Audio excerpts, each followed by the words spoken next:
first question, do you guys know the name of this special function? This function, sine of x over x, has a cool name. Who's seen the function sine x over x before? Who has never seen it before? Just some random function. Okay, so yeah, this function is called the sinc function. Let's pull up the Wikipedia page for sinc. Sinc, S-I-N-C, sinc. And here it is.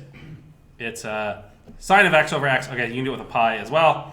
That's the sinc function, and it is some important function. It turns out it's like the Fourier transform of a rectangle. You don't need to know that. But so I was kind of hoping you'd seen the integral before, because it should be here somewhere.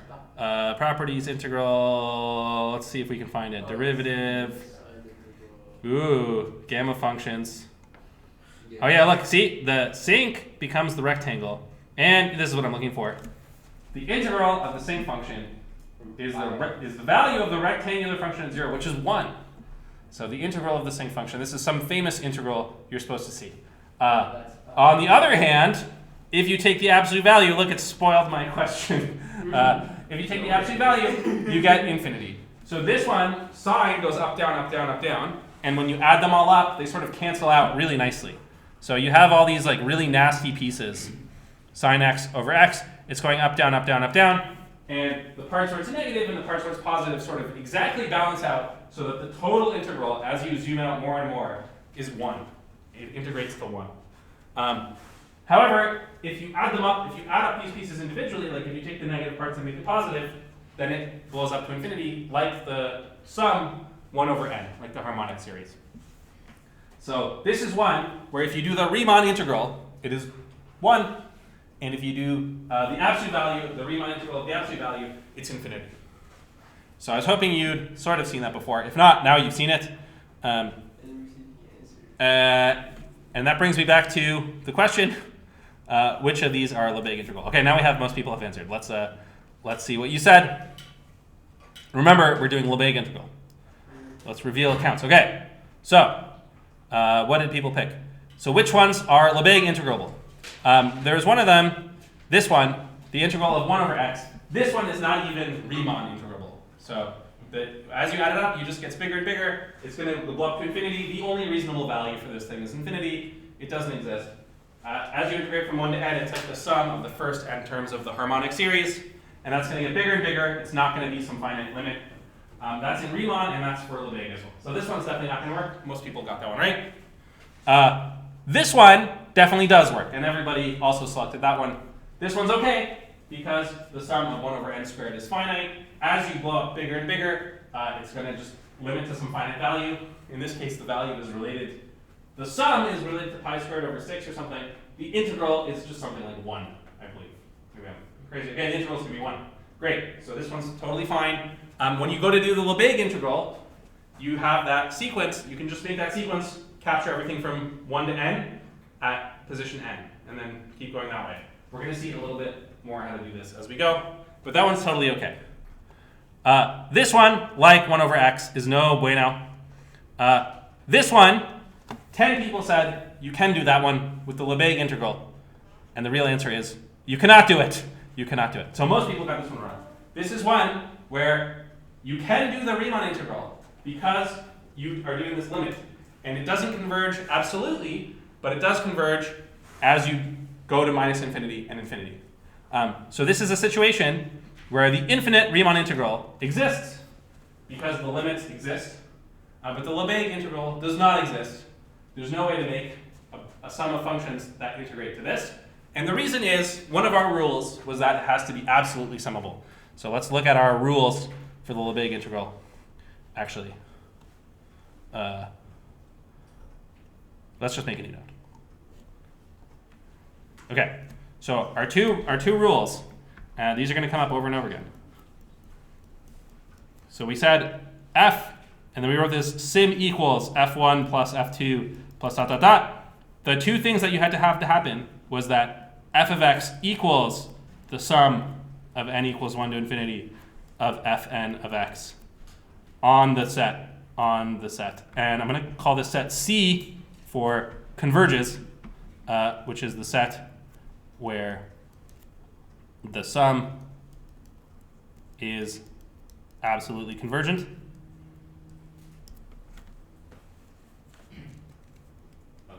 That was you. Okay, good. Yeah. The only reason I would get a call or something is if my son is doing something bad at school. Okay. Okay. So on the set where this thing is absolutely convergent, then the function has to equal the sum of the functions, and the sum of the integrals has to be finite. Integral sign of fn less than infinity. So these are the two things we needed. Did I get them right? A and B? Maybe someone can check your notes. Maybe you should double check that. I didn't forget some silly thing, but I believe that's what it was. And there's no way to do this for the function sine of x over x. There's no way to do it without this thing blowing up. So because when you put an absolute value sign, it blows up, there's no way to make it work for this guy. So whenever you do it, the absolute value of the integrals of the things you're going to do is going to blow up. You can't just do the positives and the minuses like sort of separately. It's not going to work. And in fact, this is the first theorem we're going to prove today, which is we're going to get to this proof. If I can find my mouse, okay. That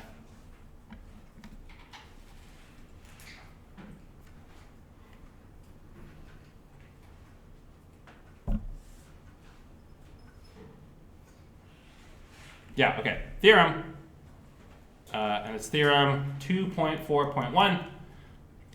If f is in L1, so f is Lebesgue integrable, then the absolute value of f is also in L1. So this is the gist of what we're going to do. So this already shows you that functions that are sort of plus minus that have a lot of cancellation, that cancel out, like in our mathematized example, like this sine x over x, it can't be Lebesgue integrable, because if it was, then the absolute value would also be Lebesgue integrable, and that can't happen. That one's not even Riemann integrable. So when it comes to these infinity limits, you gotta watch out. But this is a nice property to have, that if your function is integrable, then its absolute value is. And actually, there's even more. There's some nice inequalities. Moreover, if f is this is a sequence of step functions,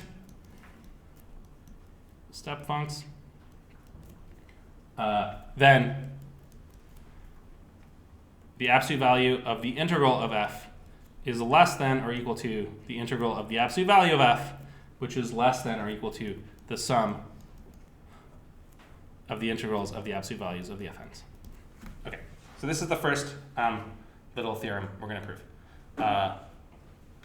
Questions about the setup or the statement?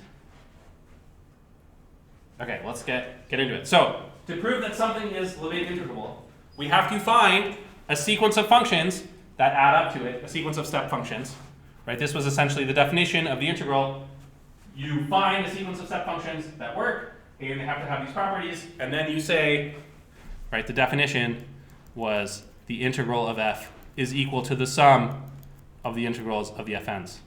That was our definition. So we are told, someone tells us by the hypothesis that f is integrable, and they're like, hey, can you please prove that the absolute value of f is integrable? So we have to come up with a sequence of things that add up to absolute value of f. What are we given? We're given a sequence of things that add up to f. So let's convert a sequence of things that add up to absolute value of f. We'll get that from our sequence over here. So that's the first little idea. So proof. To come up with a sequence of step functions, step funcs for absolute f, let f be its own sum of step functions. And let's see how we can convert this into a sequence for absolute value f.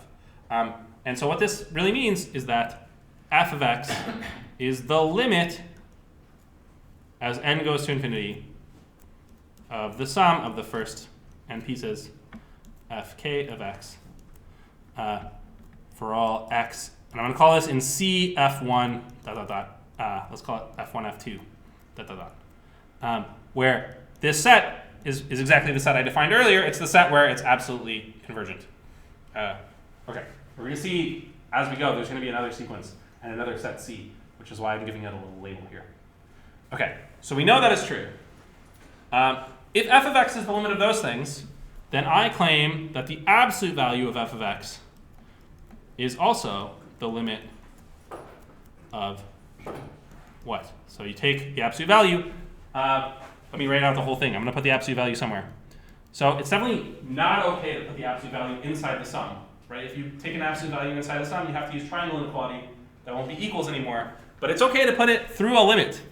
And why is it okay to put it through a limit? I'm going to do this, write this in a slick way. I'm going to say because the function absolute value of x is continuous.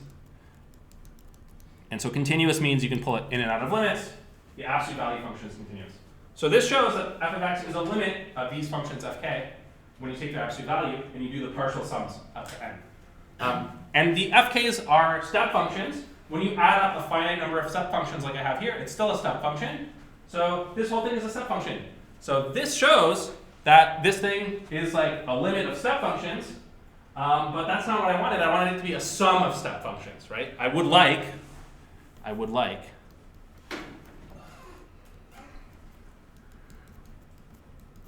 this to be something like this. K equals 1 to n of hk of x. Is that what I called them in my notes as well? No, I called them g. Okay, good. G. Right, this is what I would like.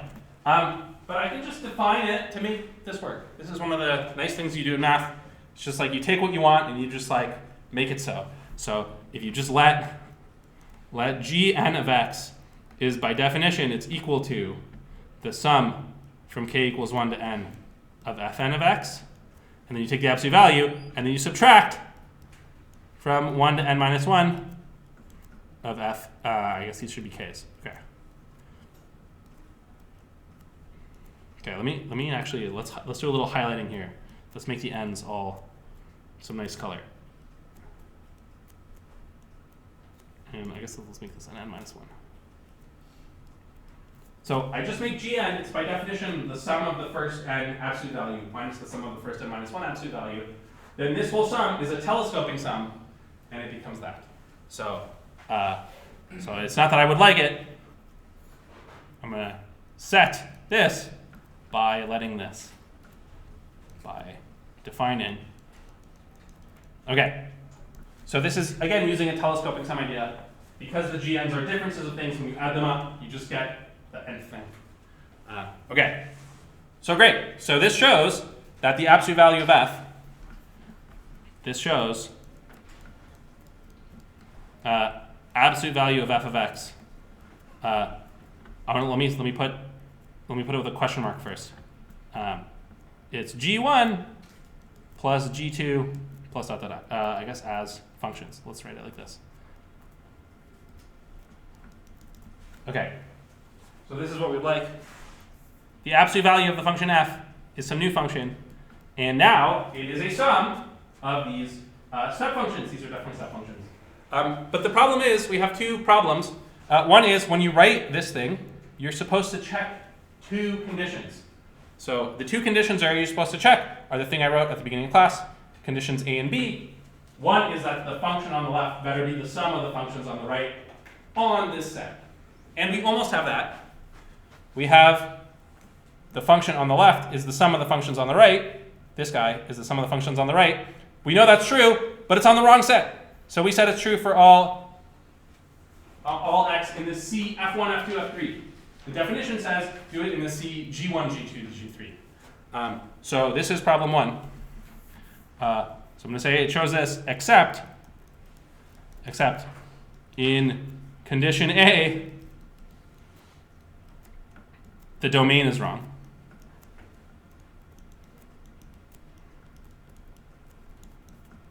And the other thing is we have to show condition B at all. So condition B says the sum of the integrals better be absolutely summable. So condition B is wrong.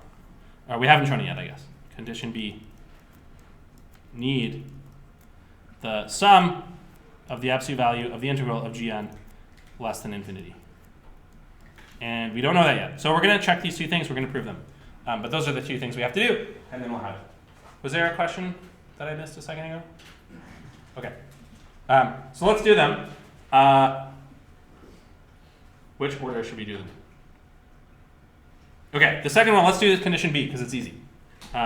Condition B, if you look at the absolute value of Gn, so let's do this one first. Let's prove this. So this is proof of condition B. Actually, this is a nice way to structure your proofs. Let's do some good things. This is, let's convert these questions into claims. So claim 1 is that condition A holds.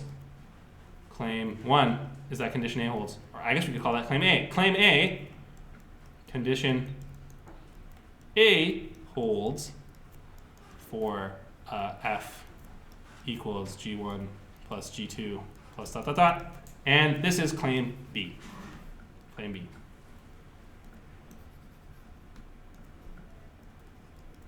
Claim B is that condition B holds.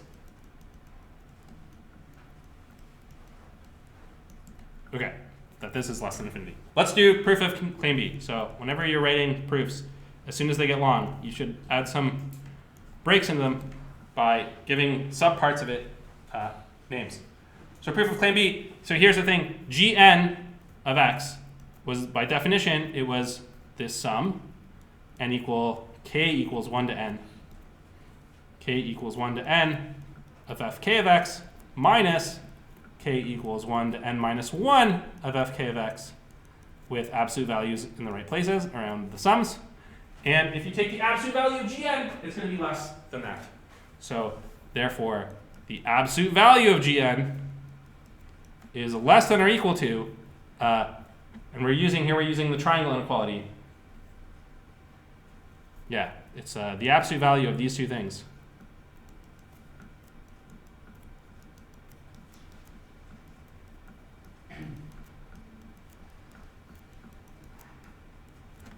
So I guess, okay, this is an equals, and I'll use it on the next line. Equals, which is less than or equal to. So here we're using the triangle, the reverse triangle inequality. A minus B is less than A minus B. Okay, and here, when you subtract them, all the terms cancel except for Fn. So this is less than the absolute value of Fn of x. So the Gn's are no more than the Fn's. And so why is it that the sum of the integrals of the Gn is finite? Well, so the sum of the integrals of the Gn is less than or equal to the sum of the integrals of the Fn, which is less than infinity, since f is the sum, f1 plus f2, ... is in L1. Okay, so that's the proof of claim B. So just using a triangle inequality to bound the thing we want. I think later on we might use this lemma, this little inequality again, but we'll see. Okay.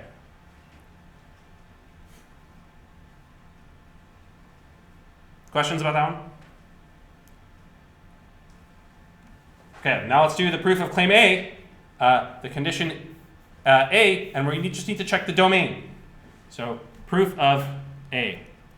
And we're actually going to do a little sneaky trick here, which is right now we've defined absolute value of f is g1 plus g2 plus and so on. And as written, condition A will not actually work. It really could be that the domain for the g's is wrong. So we're going to do a very sneaky trick here. And this is from the textbook. I don't know how they came up with this. This is extremely tricky. We're not going to do g1 plus g2 and so on. We are going to do the very tricky sum. Watch this, watch this. g1 plus f1 minus f1 plus g2 plus f2 minus f2 plus g3, and then we're going to do plus f3 minus f3. Okay, ... Why are we doing this weirdo thing? We're adding and subtracting f1 after g1. And any reasonable person would say, hey man, that doesn't change anything. You added and subtracted f1, then you added and subtracted f2. Of course, it's the exact same sum. What does this change? The only thing that it changes, remember, condition A is about where do we have to check convergence. We only have to check convergence on the set where the things you're adding up add up to less than infinity. And when you add and subtract f1 every time, it will change where that set is finite. Okay? And in particular, the new thing I wrote, it can only be finite if the sum of the f's is finite. If the sum of the f's is infinite, I don't need to worry about it because I did plus f1 minus f1, and it just won't be there. So that's the idea behind this silly trick. We're going to call this sequence h. So call this h. Call this hn. And the proof of claim A for the hns, so for hn, which is the sequence g1 plus f1 minus f1 plus g2, etc., plus g2 plus f2 minus f2 plus dot dot dot. So the sum, what do I want?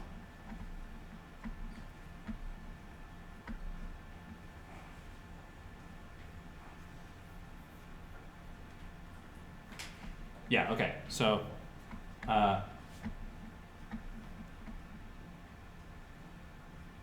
yeah, okay, so the claim is, if you look at the set where this converges, so if you look at the set C, H1, H2, this is the set of points where X, such that the sum of the absolute value of, okay, I'll call it H, Hn integral is less than infinity, that is precisely equal to the set.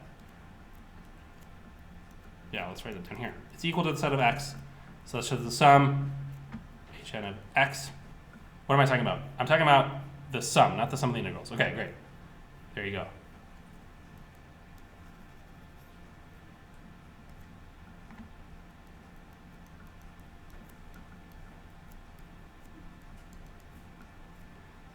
Both sums of the f's and the g's have to be finite.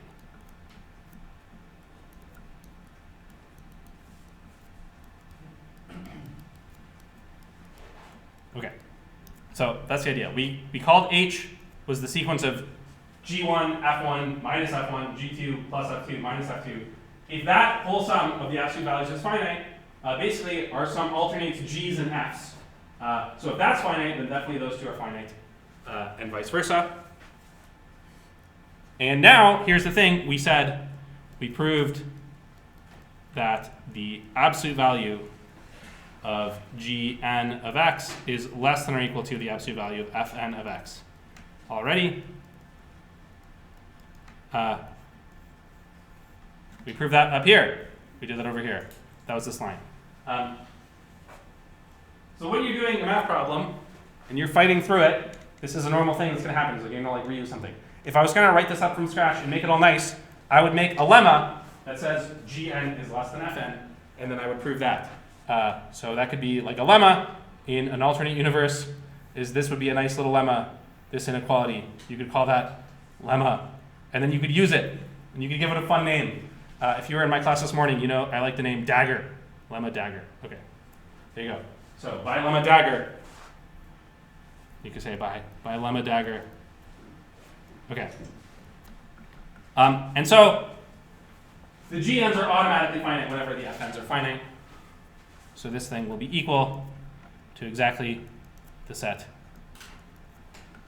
where the FNs are finite or absolutely summable, which is what I called CF1, F2, dot, dot, dot. So the set where the H's sum up is the same as where the sets where the F's sum up. And absolute value of f of x equals the sum of Hn of x, n equals 1 to infinity, equals the sum of the GNs for x in CF1 dot, dot, dot by construction. Okay, in other words, the GNs were chosen so that this worked, and then the H was just a tricky way to make it so that the sum of the H's is the same as the sum of the G's, but now we have made it so their convergent sets are the same. So this is a very sneaky trick used in the textbook. I don't want to tell you about it. Okay, so that checks 1 and 2, and therefore absolute value of f equals, yeah, I'll just say it's integrable. Is integrable. That's the heart of the proof. Okay, there's a little bit more to finish the inequalities. But the main point of the proof, and then the reason I think it's worth showing is like, this is how we show things are Lebesgue integrable. You check condition A and B, and you kind of like build up what you have into what you need. Questions or comments about any of that? Okay, the next part of the proof is just proving that it obeys this inequality.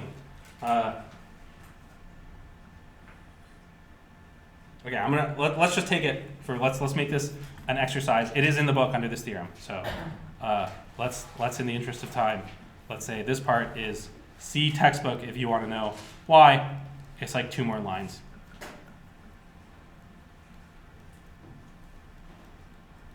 Okay, it's not tricky at all. Okay, the hard part I did show you. Okay, so great, absolute values are integrable whenever the original function is integrable. And there's a nice corollary. This is a useful trick as well, which is 2.4.2 that we'll use at some point. If f and g are in L1, then the maximum, the function that you get by doing the maximum of f and g, and the minimum of f and g are also in L1.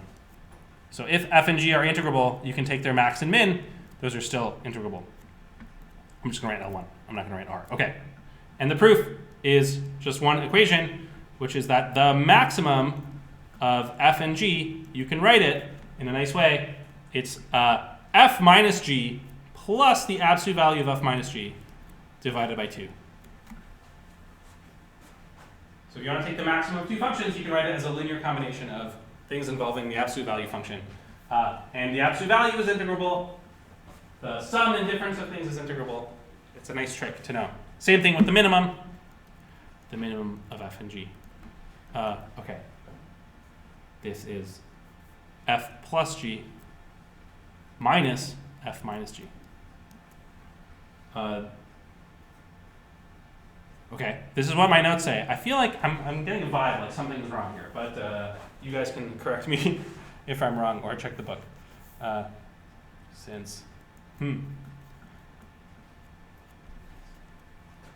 We got it.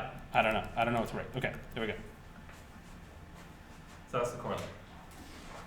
Okay, so if a function is integrable, the absolute value is integrable by chasing it down. And then you can do maxes and mins. Questions or comments? All right, time for another fun quote from the textbook. You guys ready? Here's the fun quote from the textbook. So here are my notes. And then here is the fun quote from the textbook. Okay, no. Okay, I gotta shrink it down a bit. Let's show on screen 80%. Let's try that. Okay, so we showed if f is integrable, then the integral of absolute value of f is integrable. This is about the other way around. Integrability of absolute value of f does not imply the integrability of f. So the reverse is not true, right? If f is integrable, then the absolute value is, but not vice versa. However, it is not possible to present an example of such a function.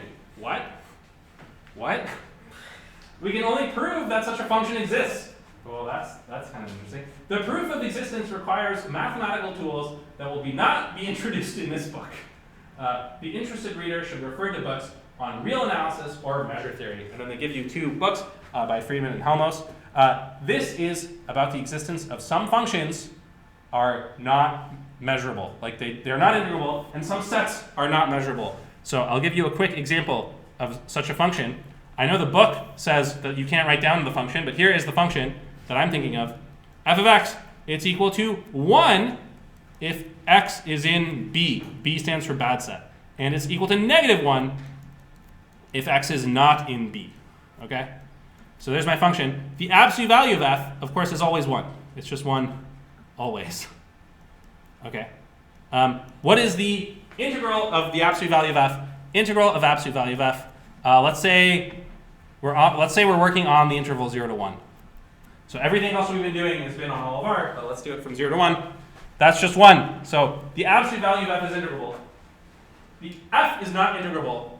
It should be the integral of f. It should be the integral on the set B minus the integral on the set not B, B complement. But you can come up with sets B that are not measurable. And those sets, these integrals, are not integrable. So not integrable. And the reason is because B is not, quote, measurable. So there's such a thing as a measurable set. And you can come up with sets that are B bad, they're not measurable. Why am I bringing this up? This idea of non-measurable sets is a fun potential project for you for the final project. So if you want to go read the books. Why can you posit the existence of the bad set B without actually saying what the bad set B is? You have to use the axiom of choice. So at some point you say exactly, yes. So at some point you can set up a thing so that you can prove that there exists bad sets B, but you can't actually say what a bad set B is. Of course, in real life it doesn't matter. This will never come up, but it is kind of interesting. In terms of probability, I think this is let me put on my probability hat for a second. Right, you're used to saying anything you can write down, I can calculate the probability of. But there are some things that it doesn't make sense to ask what their probability is. It's like some weirdo set where there's no way to make that set. So, even though Lebesgue measure improves a lot of things from the Riemann integral, it doesn't improve everything. You still have these bad things. So this is a fun possible project. That's why I'm telling you. Fun, possible. I guess there's two types of people. There's people who get excited by the axiom of choice, and there's people who run away. So let me not write fun. Let me write a possible project. If you don't like the axiom of choice, don't do this one. Of all the things I've seen with the axiom of choice, this one is my favorite. So maybe you could still do it. I don't know. It's up to you. Yes. Okay. There's a lot of them. Okay. Okay. So that's where we are. Let me put my notes back before someone sees the answer to the next mathematized question. Okay. Questions or comments? Yeah. You don't actually have your hand up. You're just touching your ear. Okay. Questions? All right. So we're kind of like building up all our technology. We started with step functions. Step functions are nice because you can do their integral. The integral of a step is just like the width of the step. And we're building up, and we're kind of like building up more and more theorems until we have everything we need to do everything we want. And the next question is about this as well, for you guys to ponder briefly before I tell you the answer. In Mathematize, we have the definition of a super integrable function. I'm going to tell you what a super integrable function is. So integrable meant f is like f1 plus f2 for step functions. So you take a bunch of step functions, you add them up according to rules A and B, and you get some new function f, and then we use that to define the integral of f. That's what we've been doing for the last two classes, and that is what is written at the top of the page. Rules A and B and the definition, right? Step functions, add them up, you get an integrable function. Now we're going to make a super integrable function. Why is it called super? It's like one more level higher. You take a bunch of integrable functions and you add those up, okay? So everything is the same, exact same definitions, except for instead of being step functions, now they can be any integrable function. So the step functions got used to make the integrable functions, the integrable functions got used to the super integrable functions. All right, that's what we're doing. But the question is, what do you think happens with this definition? Fill in the blank with your guess. The space of super integrable functions is blank as the space of integrable functions. And your options are, it's bigger, you get more functions, or it's the same, you get the same functions. And I will let you think for 2 minutes. You just kind of have to feel it and take a guess on what you think will happen. It's fun to think about. Also good to have a nice little break.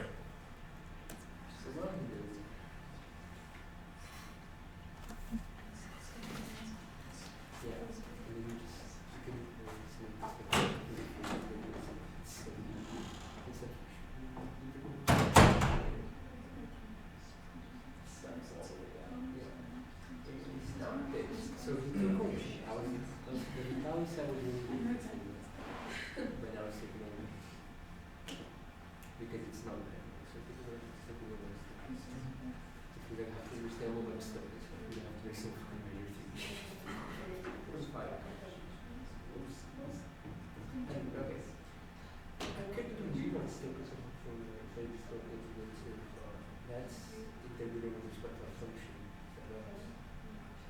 Times the example of DGX. Yeah. Not related to the question, related to the project. Mhm. Related to the course. Would you consider Riemann-Stieltjes integration related to what we're doing? Yeah, you could do something like that. So you could talk about how that defines a measure, and then Does it? yeah, it's just Crazy. no, it's actually really simple. if you integrate against dg, the measure is g of b minus g of a. So instead of having a step function and the integral of the step function being b minus a, you have g of b minus g of a. That's like, so it's actually like you can just repeat everything we've done with for a step function b to a. Instead of doing b minus a, you do g of b minus g of a, and then you'll get the. So if you can think of a fun thing to do with it, that would be a possible thing. But again, yeah, you should start with a source. Like find a book or like an article or like a blog post that does something cool, and then have that as your starting point. Because I was thinking first Lebesgue Integrals, because I think then that makes the probability more going for, because then you're taking the integral with the probability measure, I think, if that's all Lebesgue Integrals. Yeah. So then the G is the CDF, the cumulative distribution function of the thing. Yeah, talk to me after class. We can talk. Okay. I'll give you a couple more seconds to take your guess. Of course, there's no way you can know the answer, right? You just got to go based on vibes. All right. I mean, I suppose if you read ahead in the book, then you would know. That's the only way. Okay. Okay. 9 people are in the same as, 3 people are in bigger, and you guys have great intuition. It is the same as.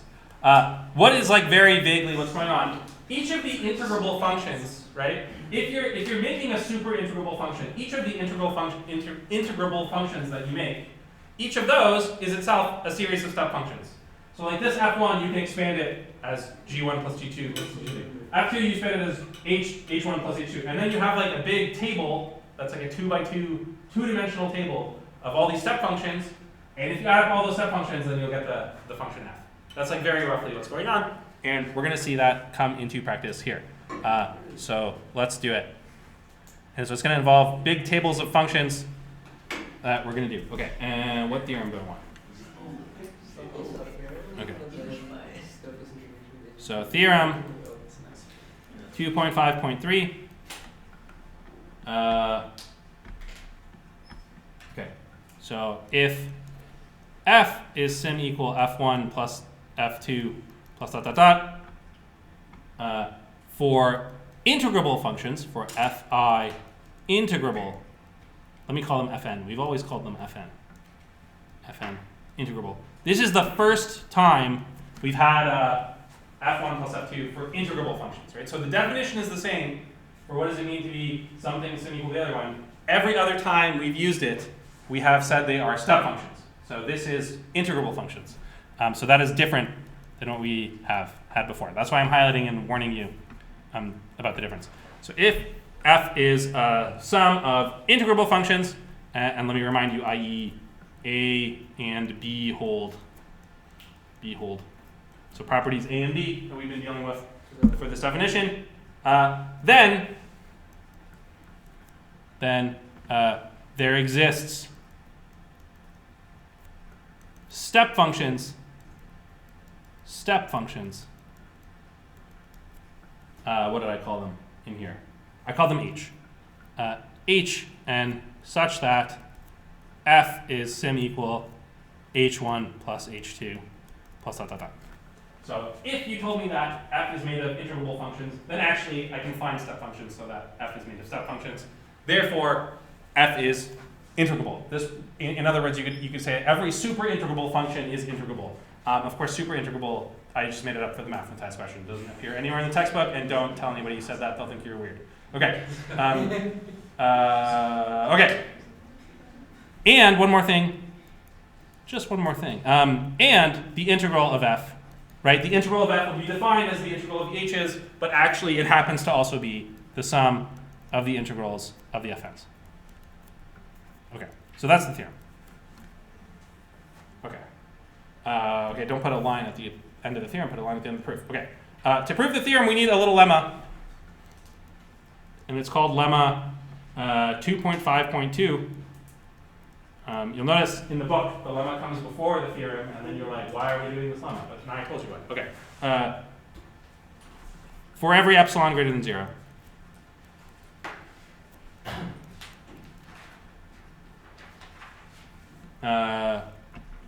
So if f is sim equal f1 plus f2 for step functions f, step funcs, for every epsilon greater than 0, can find new step funcs. Is this for one? Theorem. All right, I'm mixing up. This if part was the part for the theorem. Okay, I just want f in L1. Sorry for people copying. If f is in L1, then for every epsilon greater than 0, can find step functions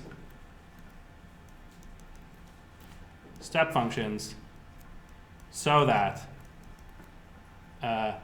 f sim f1 plus dot dot dot, and the integral of the absolute value of f is less than or equal to the sum from n equals 1 to infinity of fn plus epsilon.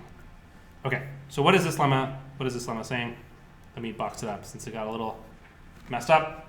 The lemma says if f is in L1, then you can find step functions so that f adds up to the step functions in the sense of a and b, and you're off in estimating the integrals by no more than epsilon.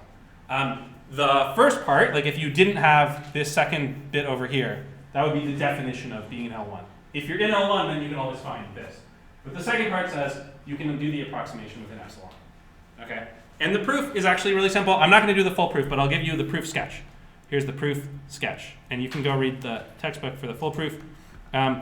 Since f is in L1, find step functions. I guess we got to call them g to not get mixed up. Step functions g, gn. So f is sim equal g1 plus g2, dot dot dot. And we know the integral of gn is absolutely summable. Okay, I guess this doesn't need to be in brackets, so let's put like this, sum. So bullet point B, going all the way back to the first thing we wrote today, bullet point B says the sum of the integrals is finite. Okay. Take n not so large so that the sum of the integrals of gn starting at n naught, so don't start at 1, start at n naught, that is less than epsilon.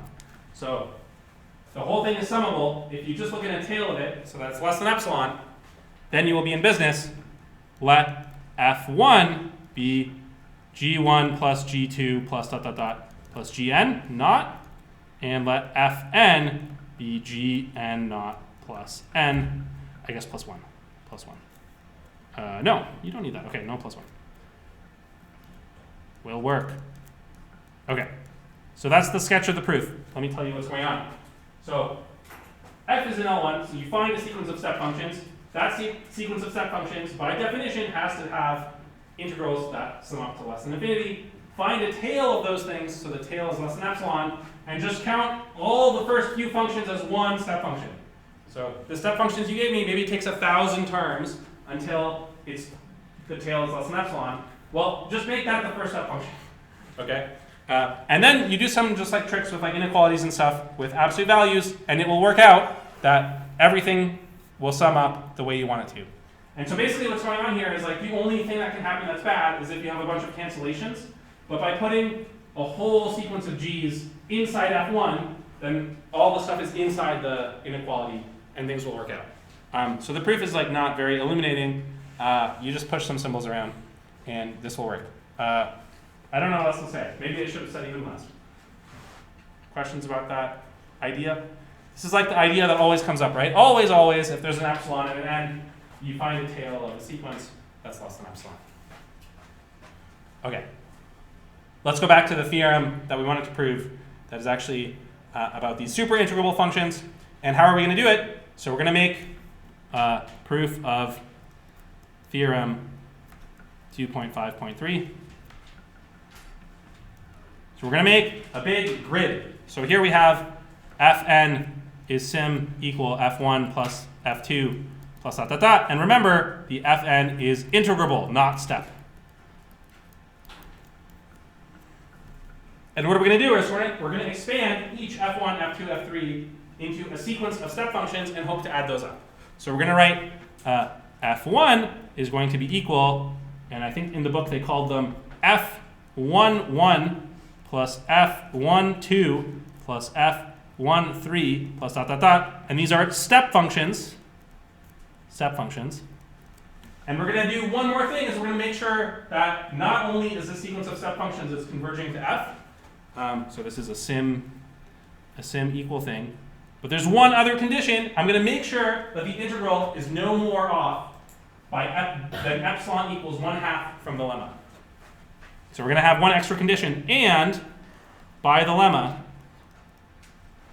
I want it so that the integral of the absolute value of F1 is less than the integral of the absolute value of F11 plus the integral of the absolute value of F12 plus dot dot dot. So the infinite sum plus, and then I'm going to put epsilon equals 1/2 here. So epsilon equals 1/2. Okay, and in general, what am I going to do?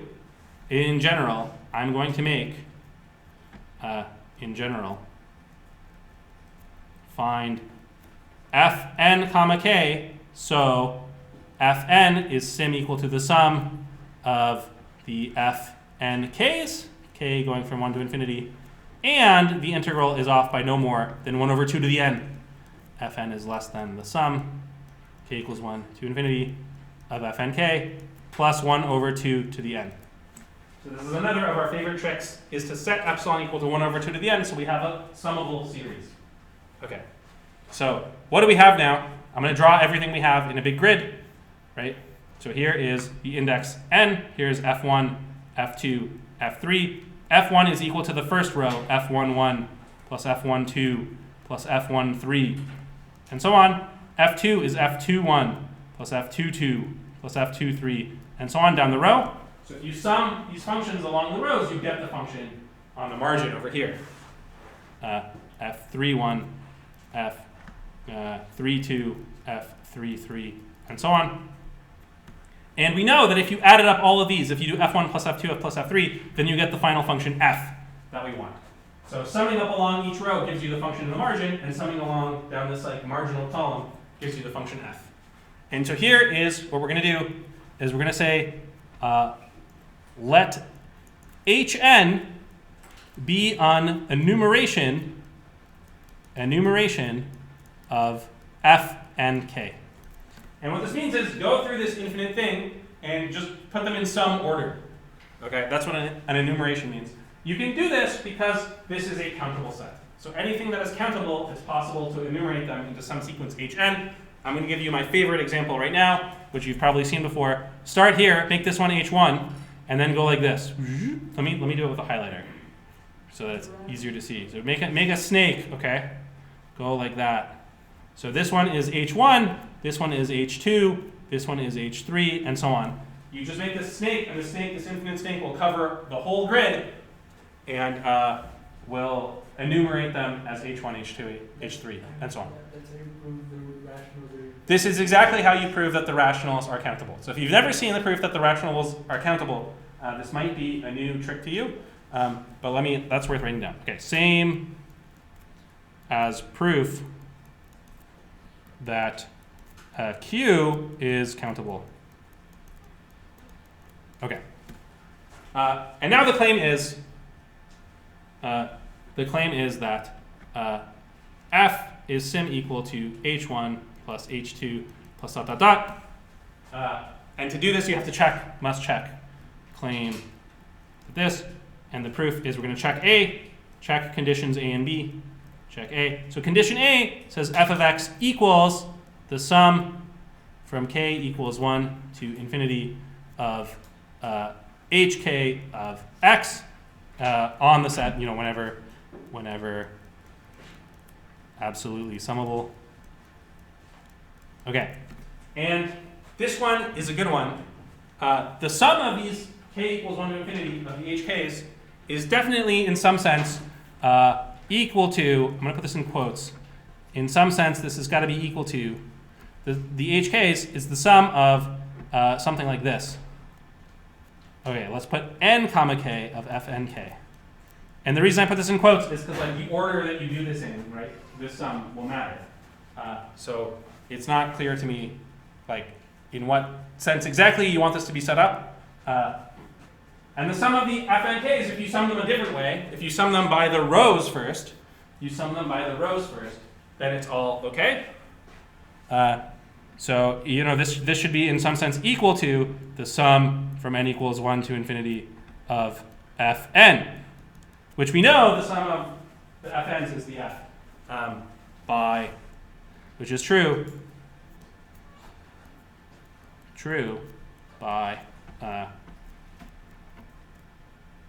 f sim equal f1 plus dot dot dot. So that's like very roughly speaking how the proof works. Like if you add up infinitely many things, it shouldn't matter if you add them up as a snake or if you add them up by the rows first. You should get the same answer. That's not a proof. That's like some kind of like idea. The textbook doesn't say any of this. It just says like equal sign done. And so I don't know if I'm like making it more complicated than it needs to be. I think it's not a hard proof. This is related to this Riemann. There's a theorem called the Riemann rearrangement theorem or something that says that you can rearrange things to get any number if it's not absolutely summable. But if it is absolutely summable, then it's all okay. So I think this is all going to be, this will be okay. This will be okay. Only on the set where it's absolutely summable. Only on the set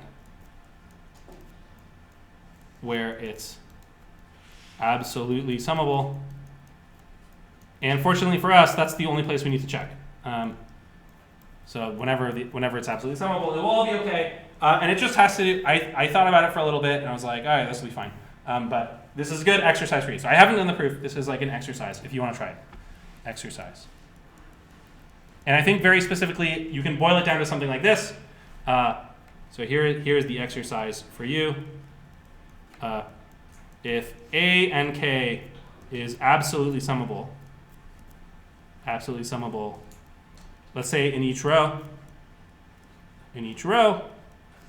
and Bn is the sum of the A and Ks, A and K, and if C is the limit of the sum of the B's, Bn, then the sum of the A and Ks, Kn equals 1 to infinity, will also be C, and I think the thing in brackets is no matter how you sum it. So no matter how you do this limit, no matter how you do the limit. Okay, so that's my like little exercise if you want to fill it in. And I thought about this.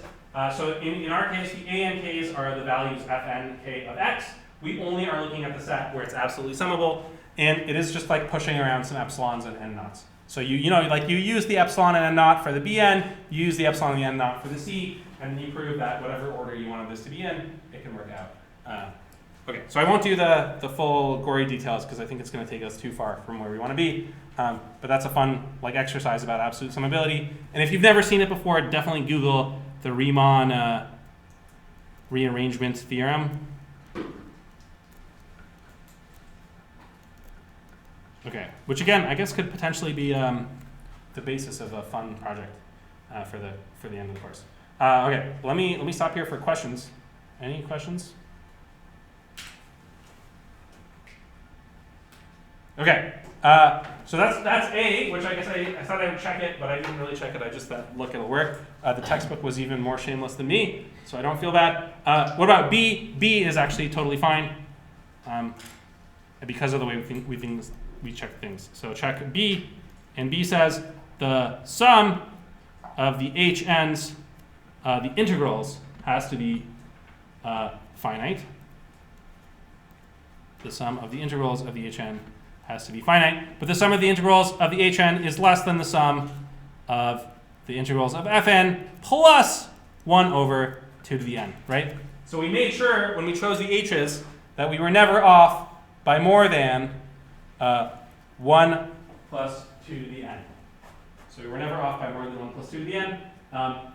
And the fnk's are just the h's in a different order. So we're also never off by more than 1 over 2 to the n. And because this sum is finite, this thing is less than infinity, and this thing adds up to 1, the whole thing will be less than infinity. So B is actually a snap, we say by choice of the HNs, which were the same as the FNKs as a set of functions. Okay, so that one is okay. So there you go. This is essentially thinking of if someone gives you a big list of integrable functions to add together, well, you could actually expand each integrable function as a list of step functions and add all those up together. Okay. Let me go down here in case you are still copying. Okay. Great.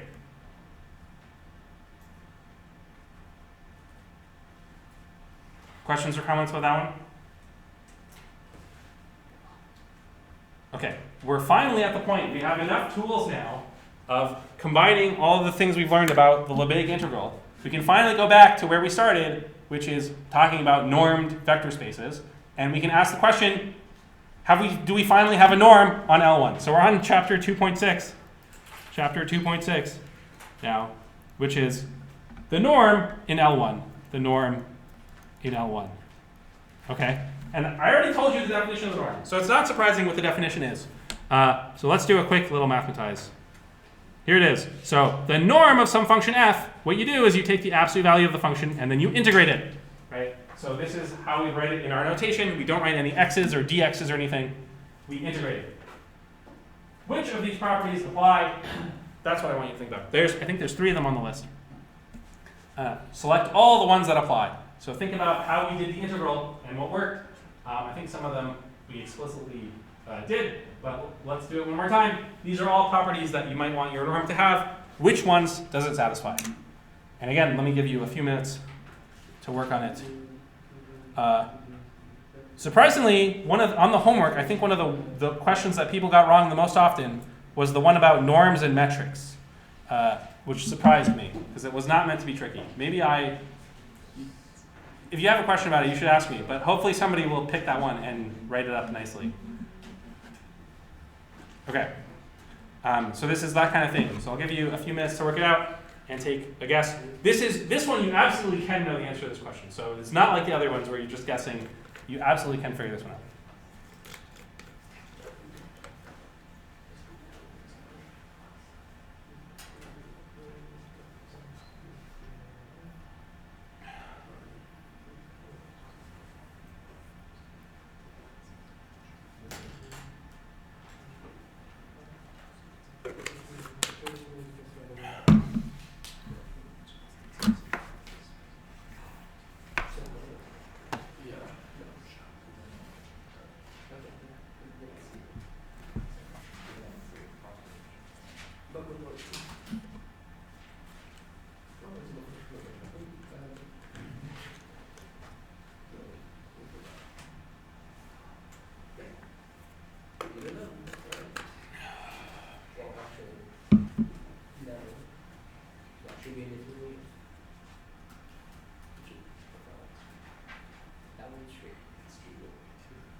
So I was checking up on Lebesgue surface. Because I figured it drew from Riemann surface and would be just with respect to any other measure and not some particular other measure. Well, talk to me after. Okay. I can show you. It's really it's very simple. Or at least given what we've done, it's like you change one thing and then it's all fine. Okay.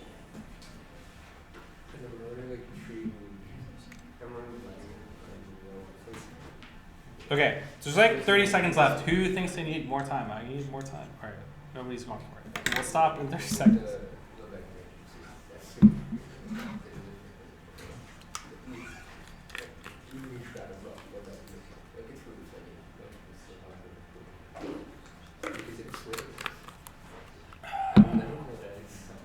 Yvonne can die. I don't think it's probably it's Twitter to the end of time.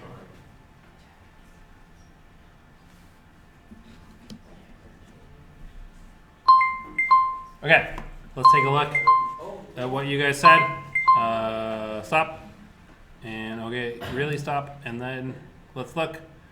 Oh, okay. So, out of 12 people, 11 people thought it does this thing with the constants. This is called positive homogeneity, right? And this is something we wanted our norms to do. If you want to measure the length of something and you multiply the something by 2, then you should get twice the length. So it should definitely do this, and indeed it does. So this one is correct.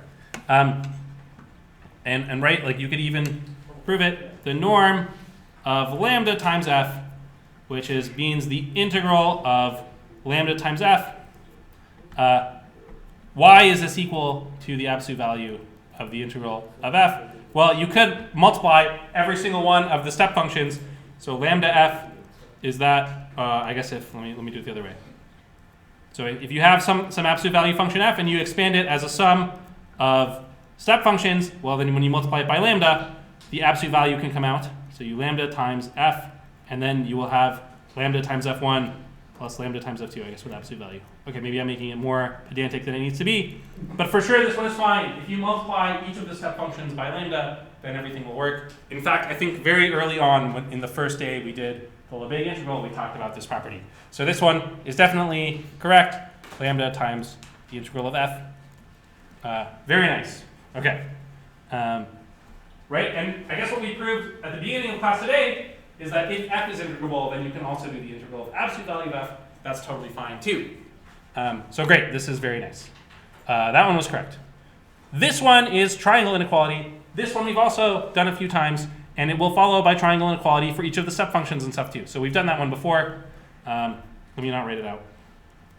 F plus g is the integral of absolute value of f plus g. And the absolute value of f plus g is less than or equal to, as a function, f plus g is less than or equal to the function f plus g. That's the triangle inequality on R, right? So this holds for every x by the triangle inequality on R.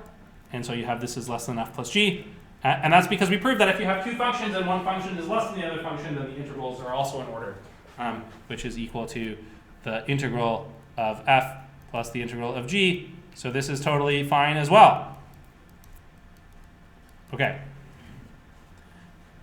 This last one, 3 people bailed out. So we had 11 and 11. This one, we're down to 8. Oh, I guess one person bailed out of all 3. Okay. What happened here? Because it is false. So 8 people were wrong. I will give you another minute. Try to come up with an example of a function whose norm is equal to 0, but the function is not literally the 0 function. Okay? So think of a function who, when you integrate the absolute value of the function, you get 0, but the function is not literally the 0 function. Right?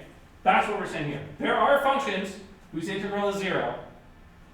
Integral of the absolute value. No cheating with pluses and minuses. Integral of the absolute value is 0, but the function is not the 0 function. Go think of such a function now. I'll give you 2 more minutes. Feel free to chat.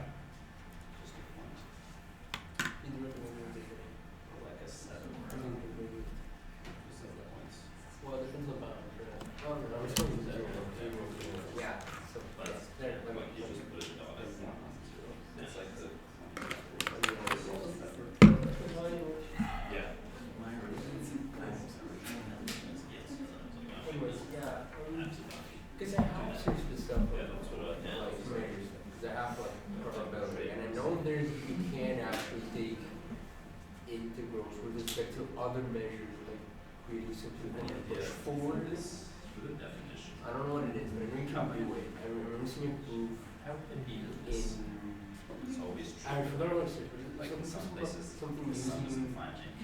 it was so The integrals. I think it was a need. I think it was a lot of special statistician uses measure theory.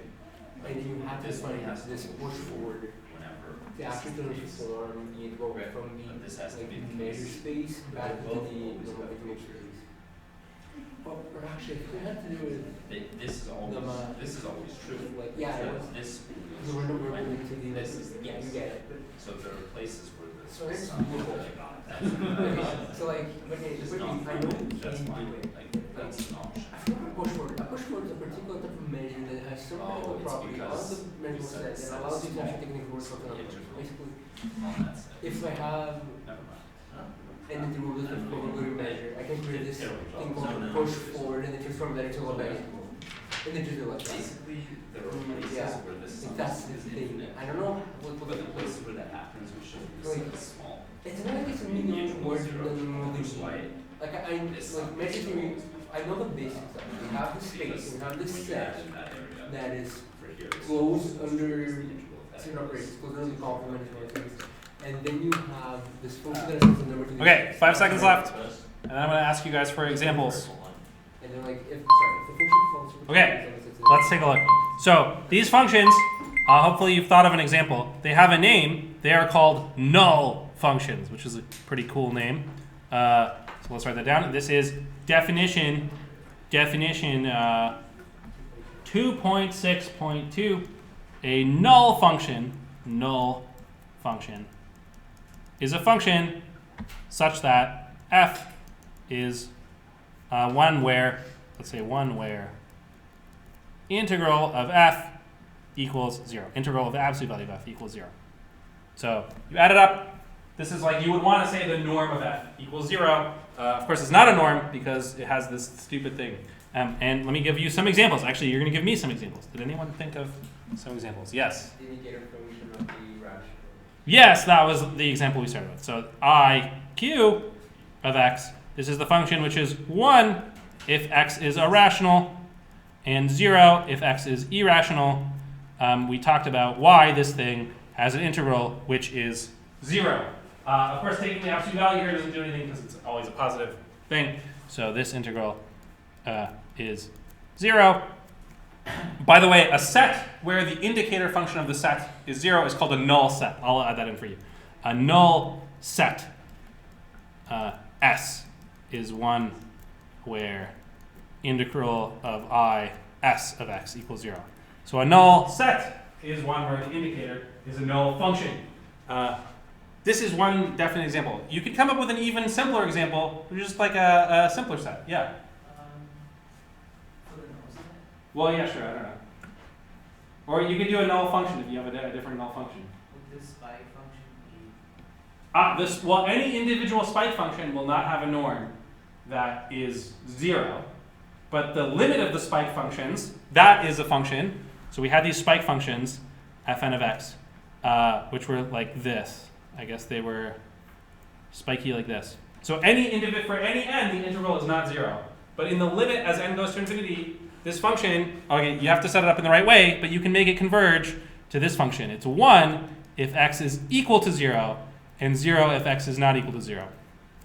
So if you set it up in a certain way, which I guess you can't do a spike like this. You got to do a spike like this.